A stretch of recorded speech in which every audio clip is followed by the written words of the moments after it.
Here, ons glo nog steeds. Here, ons glo nog steeds.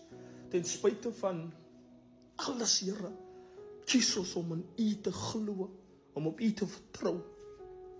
Ten spyte van alles in ons, wat vir ons sê is verby, wat vir ons sê ons gaan dit nie maak nie, wat vir ons sê dit is onmoontlik, kies ons om op U te vertrou. Here, ons kies om op iemand te glo wat ons nog nooit gesien het nie, wat ons nog nooit fisies aangeraak het nie, maar ons kies, my God, om elke woord te glo wat geskryf is in die woord, Here. Ons kies, ons vertroue volkome op U te sit, ten spyte van die feit dat soms lyk ons en voel ons soos dwaase, soos mense wat glo in iemand wat in die lig woon, maar Here, ons glo, my God.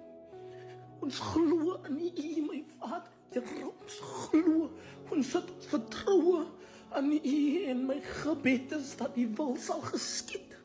Here, laat die wil geskied in ons lewe, my God. Laat die koninkryk kom, my God. Laat die krag van die Here manifesteer, my God. In die magtige naam van Jesus.